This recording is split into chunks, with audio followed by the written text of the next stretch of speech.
Bienvenue dans cette critique de l'épisode 8 de The Last of Us, il est temps de voir avec cette petite review de quoi il en retourne. C'est parti. Déjà on va voir avec le petit résumé du jour. Du coup, que se passe-t-il dans cet épisode 8? On retrouve Joel, toujours HS, protégé par Ellie, qui décide du coup d'aller chercher à manger en chassant un cerf, mais malheureusement elle tombe sur un autre groupe de survivants qui se trouve être un pasteur, mais qui prêche pas forcément la bonne parole étant donné qu'ils sont cannibales.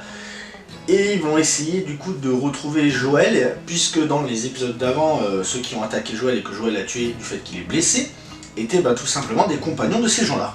On veut dire qu'ils veulent le buter quoi. Seulement, Ellie se retrouve attrapée par ces gens-là et va se faire miamer. Ils vont la bouffer quoi. Heureusement pour elle, Joel s'est réveillé et on assiste à un admirable moment de torture de la part de Joel sur ses détraqueurs pour pouvoir retrouver Ellie. De son côté, Ellie essaie de survivre tant bien que mal à se protéger de ce fou furieux qui essaie de l'attaquer avec une grosse machette. Non, c'est un gros couteau de boucher, dis des bêtises. Et finit par triompher, non sans mal, d'une douleur psychologique, puisqu'on comprend plus ou moins qu'il y a eu des sortes d'attouchements. Enfin, il est un peu bizarre ce mec. Puis à la fin, du coup, Joel retrouve Ellie, lui fait un gros câlin, puis il a son homme Bapus, qu'on comprend qu'il est vraiment attaché énormément à Ellie, et Ellie est énormément attachée à Joel, comme on a pu s'en rendre compte, puisqu'elle s'est occupée de lui durant tout l'hiver.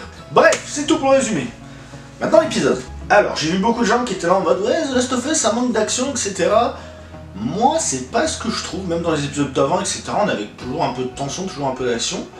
Le seul truc qui me manque, c'est « Ils sont où les infectés ?» Non, parce qu'on est d'accord qu'on parle d'une série avec des infectés, enfin des zombies pour ceux qui préfèrent, des claqueurs et compagnie quoi. Mais on n'en a pas vu beaucoup je trouve, et si je dis pas de bêtises, le prochain épisode est le dernier. Je trouve ça un peu dommage.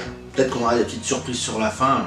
Donc voilà, pour l'instant c'est le seul reproche que j'ai à faire à la série. En ce qui concerne l'épisode par contre, eh bien il était très bien. On avait des moments de tension, il y a plusieurs moments où je me suis levé un peu de ma chaise, enfin de mon canapé, parce que je regarde la série dans un canapé, oui. Donc du coup je me suis levé de mon canapé, et j'étais en mode vas-y Ellie, vas-y. Je stressais et tout, alors que je savais très bien ce qu'elle arrivait, j'ai fait le jeu. Mais voilà, toujours fidèle au jeu, quelques libertés ici et là, mais comme d'habitude c'est une série, il faut bien qu'il y ait un film narrateur qui se suit assez court, parce que sinon on aurait des épisodes qui dureraient trop longs. Puis si vous voulez le jeu, au jeu Donc voilà, pour moi part, cet épisode était plutôt bon, voire même très bien. Je suis pressé de voir enfin le final de la série, puis après du coup on aura une critique sur la globalité, parce que un épisode par un épisode, ça donne pas un avis objectif sur la série, ni subjectif d'ailleurs, puisque c'est plus par épisode, mais dans sa globalité. Du coup on se retrouve la semaine prochaine pour le dernier épisode, et pas grand chose à dire hélas pour celui-ci, parce qu'il était très bien, comme pratiquement l'intégralité de la série jusqu'à maintenant. Je vous fais des gros bisous, je vous dis à très bientôt, portez-vous bien, n'hésitez pas à vous abonner, à lâcher le pouce bleu, on se retrouve très bientôt, salut à tous. Et j'aimerais bien avoir des infectés aussi. Ouais.